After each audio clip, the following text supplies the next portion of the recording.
I am the interim operations director for Young Catholic Professionals. And I am so excited to introduce our special guest tonight, Dr. Britt Thedinger. I walked into Dr. Thedinger's office 25 years ago, just weeks after he opened his practice. After I was infected with bacterial meningitis, my parents knew that something was wrong. Then God sent me my guardian angel. Dr. Thedinger told my parents that no matter what the test results were, there were options. He confirmed my parents' fears. I could hear absolutely nothing at all. That was the very first time Dr. Thedinger shared his faith with me to help me overcome my hearing loss. From the moment he saw me, Dr. Thedinger knew that I wanted to hear and speak again. He implanted me with a cochlear implant. And he was there when I heard my first sounds and said my first words in a long time. He enrolled me in the Omaha hearing school to maintain my verbal communication skills. Over the past 25 years, Dr. Thedinger has shared his faith with me in many aspects of my life. He encourages me and all of his patients to follow their dreams and never give up. His ability to connect with all of his patients through his contagious smile and sense of humor has helped me to remember that God has a special plan for all of us. In 2017, the Catholic Professional and Business Club honored Dr. Thedinger with the Leading with Faith Award for his outstanding contributions to our community. This award recognizes business leaders for their practice of faith, ethics, business, in the workplace, in their parish, and throughout the community. Ladies and gentlemen, I am very proud to introduce my good friend, Dr. Britt Thedinger.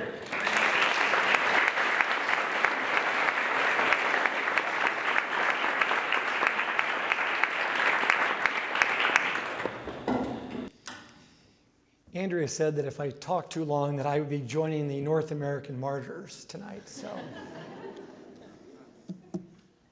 So my invitation really did start 25 years ago when Mark and Jane brought this adorable little girl who just suffered from bacterial meningitis. And I think I'd been in private practice for maybe 3 or 4 months and did the evaluation. And this led to some great technology that's out there called the cochlear implant.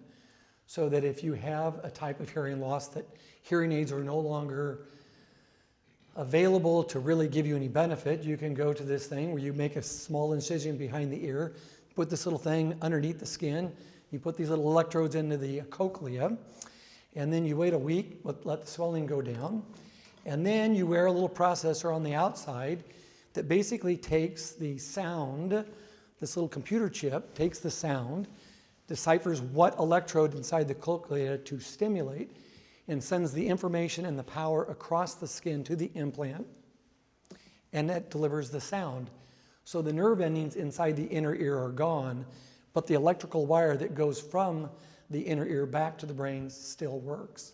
So we sort of bypass the dead nerve ending going right directly to the nerve body.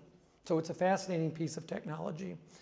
Since when I was a resident back in the 80s, the thought of having a cochlear implant was like, are you serious? This is never going to work.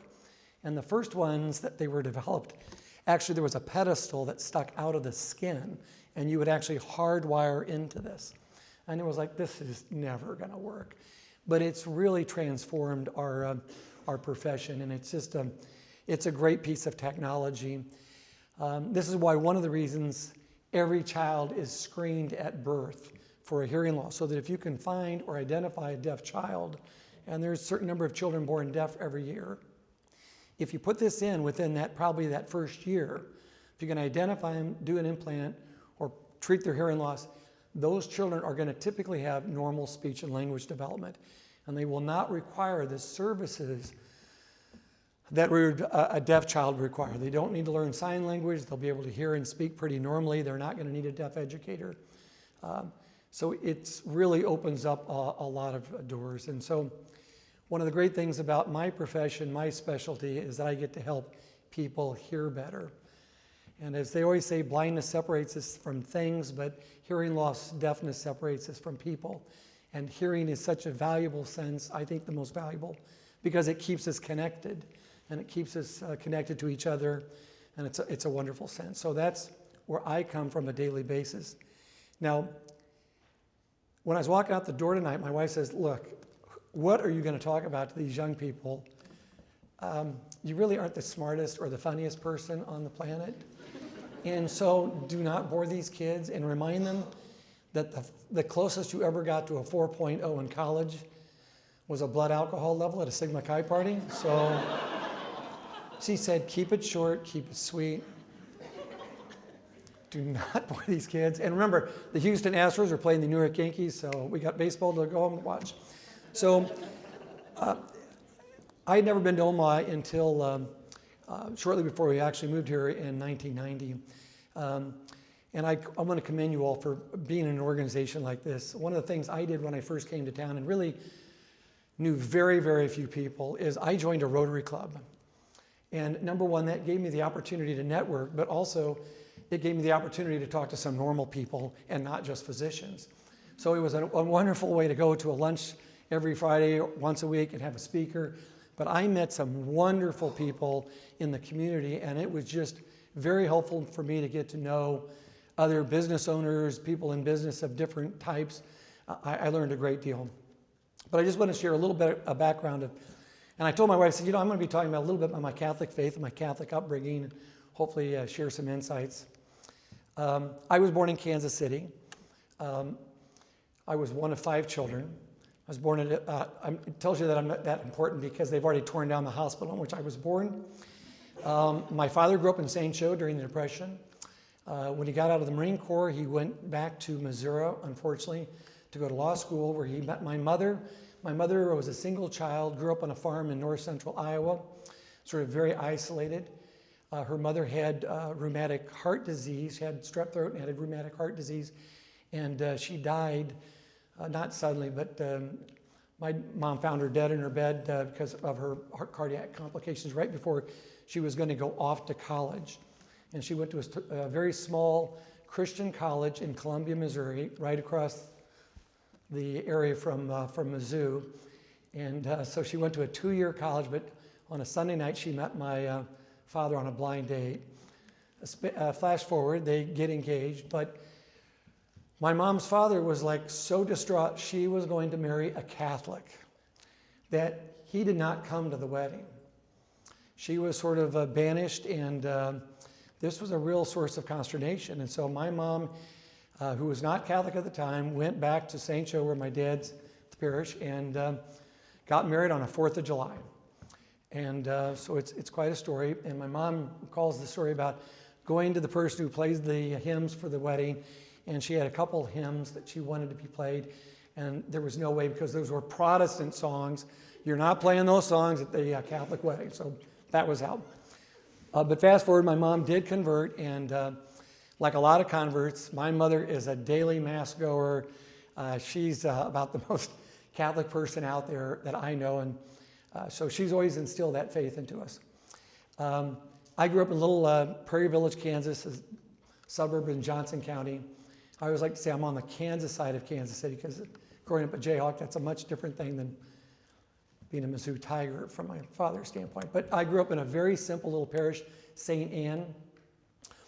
There was no preschool, there was no kindergarten. I had to go to the public school for kindergarten. It was a very simple school, no air conditioning. I had 70 kids in my class, so we had 2 classes of 35 kids in each class. It was a very funky church. It was an old church, and then they expanded in the early 60s, and it was a circular thing with an altar right in the middle.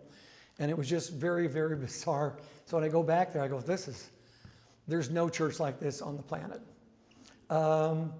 But then in my 6th or 7th grade of grade school, my father basically started his own business. The business that he was working for was being sold off in pieces, was owned by a big conglomerate. So he started a business, and I remember the business was on the kitchen table for the first year or two, and they found a plant up in St. Joe, and my dad was in the seed business. So I'd walk in the door every day from school, and there'd be guys in there smoking cigars and vivid memory of my father taking this chance and going off and saying, look, I have an opportunity, and had a couple business partners, and it was very lean and mean for those first couple years. And he would drive back and forth to St. Joe every day, get up at 5:30, be up there, wouldn't come home until 7 or 8 o'clock at night. And my mother, after 3 years of this, finally said, I will move to St. Joe, Missouri. For her, that was like, oh my God, I'm leaving civilization. So I was going to go to Rockhurst High School like my older brothers, but no, I was going to Bishop LeBlanc, the kind of the Roncalli Gross High School of St. Joe. Very different than what you going to a Rockhurst or a Prep or a Duchesne. At one point, well, I went to Vanderbilt undergrad. Went to Vanderbilt because my parents had some really good friends associated with the seed business who were in Nashville. In fact, I actually went to their son's bar mitzvah when I was 7 years of age. So my first plane trip was going to Nashville for a bar mitzvah. And you know, that's a big deal for a 7-year-old flying down. But so we always heard about Vanderbilt, boom. My mom thought it would be just a good place for you to go. It was a very small regional school at that time.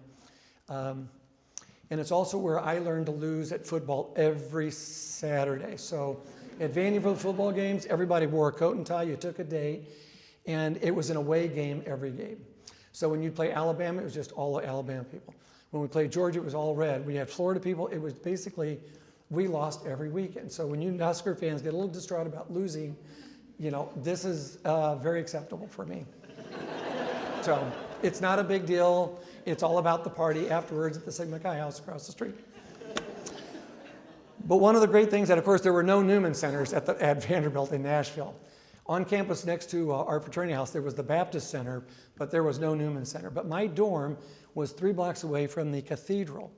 And I'd go to Mass there on Sundays, and became friends with a gentleman in the back that was kind of the usher. And next thing you know, he says, you should be reading at Mass. And so I started reading Mass. And so I got to know a lot of the people and other sort of Catholics on campus that would come to Mass. And so to me, that was kind of a start of sort of an important thing that I kept doing in college. So when I graduated from Vanderbilt, I had an older brother who was in medical school. And the more I thought about this, I thought, you know, maybe medicine is where it was my calling. So I applied to medical school and came back home to Kansas and went to medical school in Kansas City. That's where I met my wife, who was in nursing school. So that's where all good doctors go to find their wives, is that because they're in nursing school. And the nurses would have their lecture. They had one lecture in the med school lecture hall. So after microbiology, some of us guys would sit around and watch all the nurses come in. And so I spotted this young girl. She was very attractive. And one Friday afternoon, all the med school students went to a bar right across the street called Jimmy's Jigger.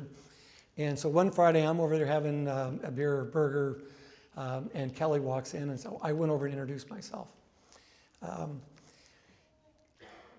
My wife was not Catholic, so because she loved me so much, I was so attractive, I was such a good catch. She started going Mass with me. Fast forward, we had a wonderful priest, chaplain at KU Med Center, Father Spencer. Next thing you know, I talked Father Spencer into giving my wife instructions on becoming Catholic. So my wife was very excited about doing that. We get married. My older brother went to medical school and then found this specialty called ENT, ear, nose, and throat, otolaryngology. And the more he would talk about it, he goes, this is a wonderful field. So I said, this is great anatomy. You see young and old. Most people don't die, you know, it's a happy specialty, great technology. There's surgery, you see patients in the office. You know, it's a great thing. So I applied, and I actually went to the Mass Eye and Ear Infirmary in Boston. That's the Harvard program. I remember my interview walking in, and the chairman was a guy named Hal Schuchnick, who was internationally known for histopathology of the temporal bone. So most things we've learned in the ear is when people have died, they've left us their temporal bone, their ear bone, and their medical history, their hearing history. So we take that, we section the bone, and you look under the microscope, and you analyze this and try to put the pieces together of why this person lost their hearing or why they were having vertigo spells. But the one line when I walked in to sit down with him, and he looked at me and goes, you know, we don't get many boys from Kansas here at Harvard. And I thought, oh my God, this is the kiss of death. Well, thing is, he grew up on a farm outside of Sioux City, Iowa. And his dad was in the feed business. And the next 20 minutes, we just talked about the seed business and farming and agriculture. And next thing you know, it's like the kid from Kansas is going to the Harvard program, which I thought, this is like, there's no way I'm getting in here. But somehow I spent 5 wonderful years in Boston. My wife and I had our first son there. We had a wonderful parish, St. Mary's. When we started there, got to know some other younger people. I started reading at Mass. Next thing you know the priest, helped with retreats for people that were going through marriage preparation, met a lot of great, wonderful friends, and that was very helpful. So St. Mary's Parish in Little Old Winchester was again one of our homes. We went back to fellowship to do this subspecialty of otology, neurotology, basically doing nothing but ears. And yes, I do both ears, right and left. So went back to Nashville, was very intense. Residency and the fellowship, you know, you're just working all the time. But we had a nice parish there at St. Thomas. I also used to go back to the cathedral where I went to in college. But that was interesting. But it was one of the things I wanted to bring up about the fellowship was pretty much I had gone to Boston and learned the Harvard way. So I think, you know, I'm going to keep doing the Harvard way. Well, I go down to the fellowship, and the doctors that I'm working with there have a whole different theory and a different attitude of how to approach ear surgery and management.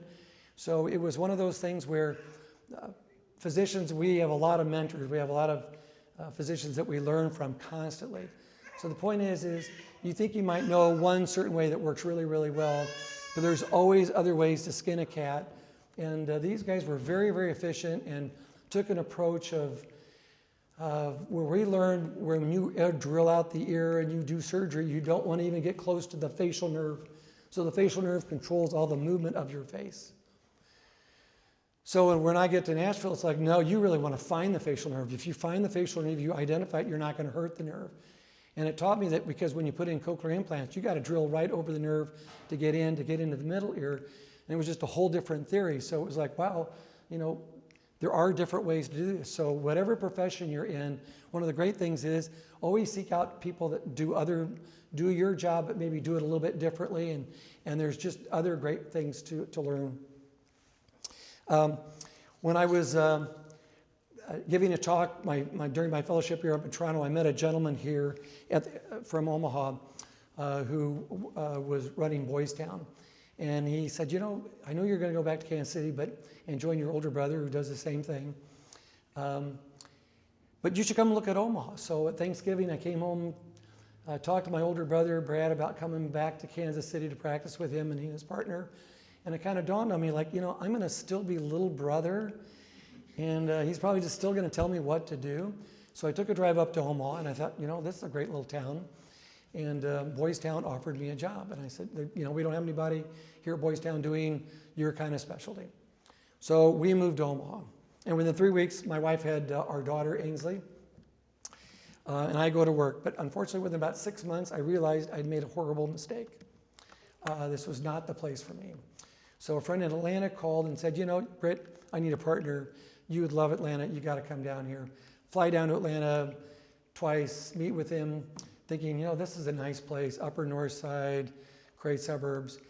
But then we dawned on us on a Friday afternoon, trying to go about 3 miles on 285, the North Loop, taking about an hour, that my wife and I realized, you know, this is terrible.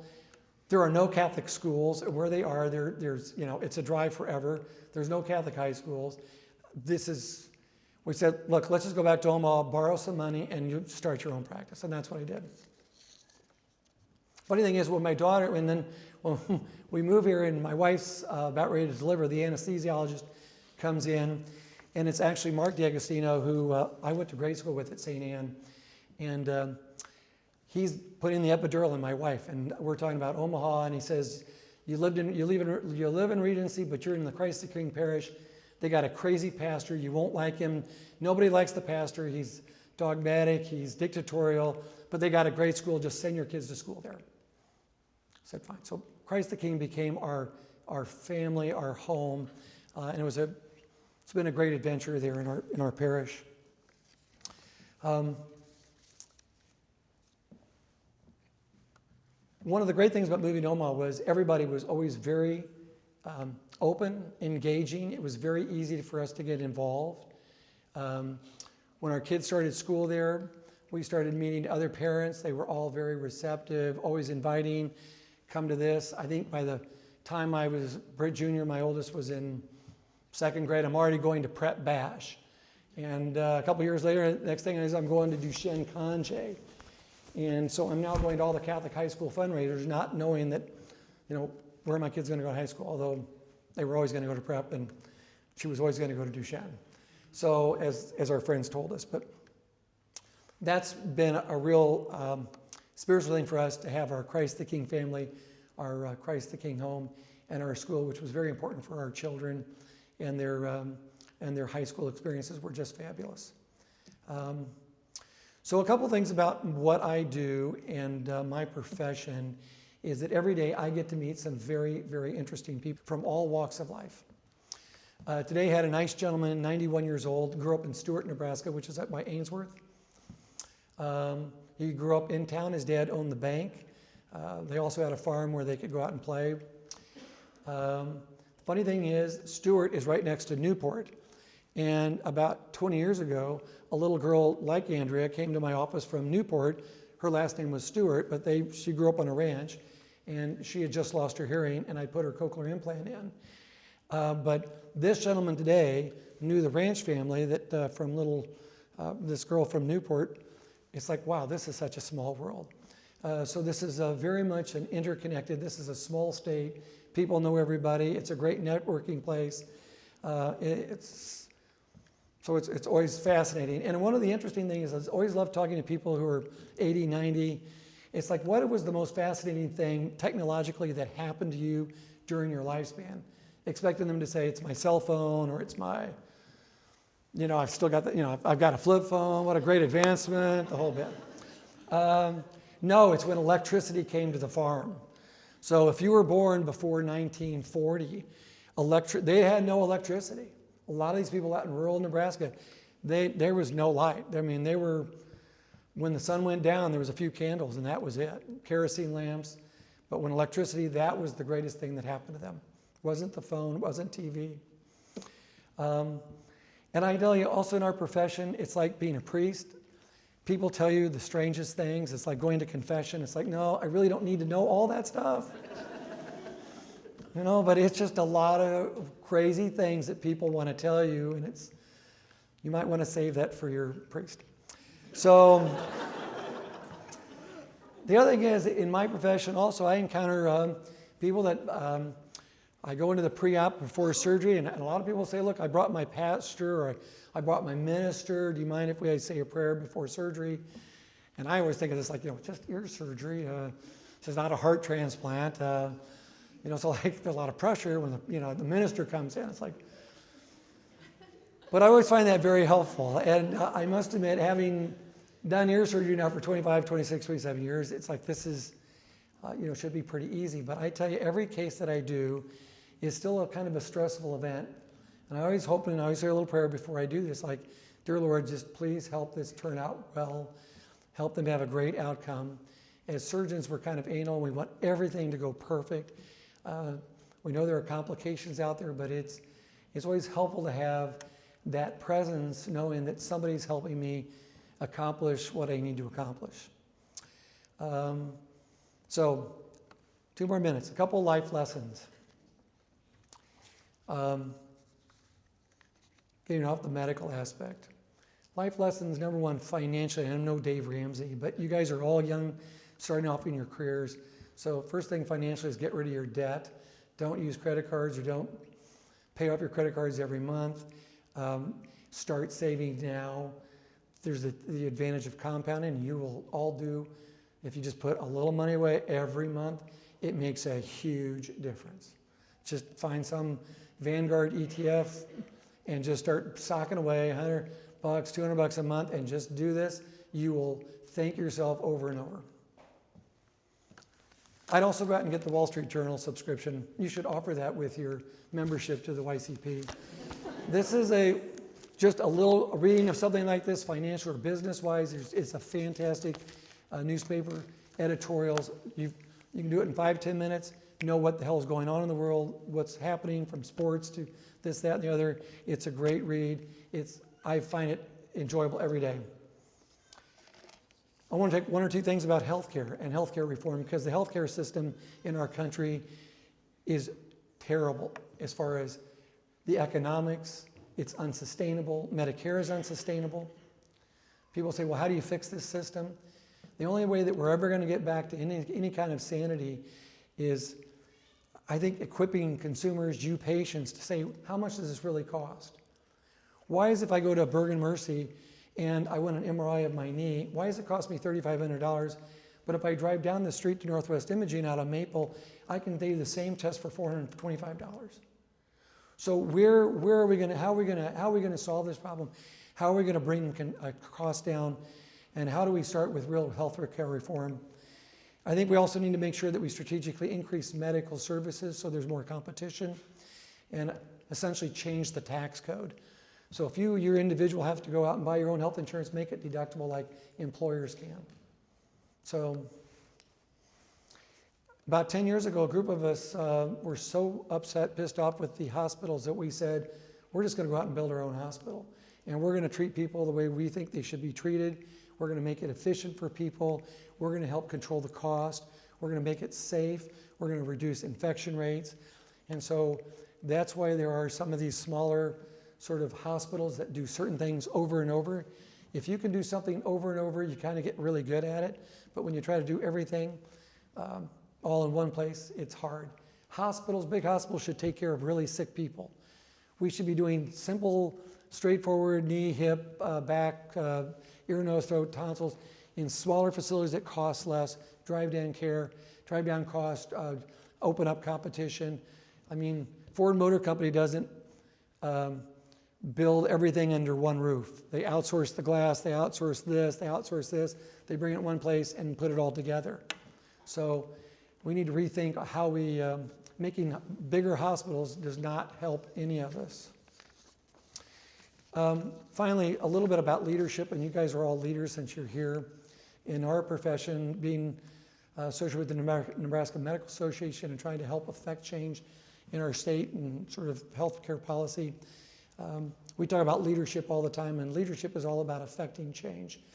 But I've always come across this thing called servant leadership. And I want to leave you with just 2 points, and the first is listening, since I'm an ear doctor. And the prayer of St. Francis reminds us, grant that I may not so much seek to be understood as to understand. Communication is very important, but it starts with first listening intently and respectively. You can better understand the will and point of view of a person or group by listening. Later reflection on what was said can lead to enhanced understanding and increased respect. And the second thing is persuasion. Servant leaders rarely use positional authority, relying more on value-based authority or persuasion. They work to persuade others to adopt a point of view through teaching and using knowledge, facts, and opinions. So those are just 2 things to reflect on. Finally, Andrea said I could tell like one ear or hearing joke. And it talks about Bubba, my friend Bubba from South Carolina.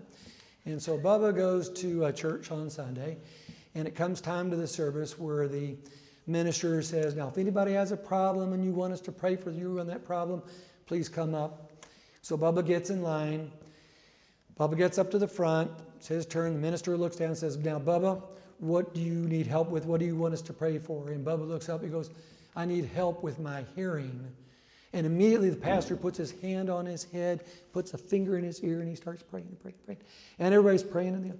And after about a minute, he takes his hand off his head, takes his finger out of his ear, and says, Bubba, how's your hearing? He goes, I don't know. It ain't till Thursday. That was clean, okay? So As a Legatus member, we got to come to your YCP, our joint meeting, got to hear your founder, Jennifer Baugh, talk about YCP. And I remember her 3 or 4 points about the need to share our faith. We need to promote our Catholic identity, be a supportive community, and to inspire a call to action. And with that, I'll quit.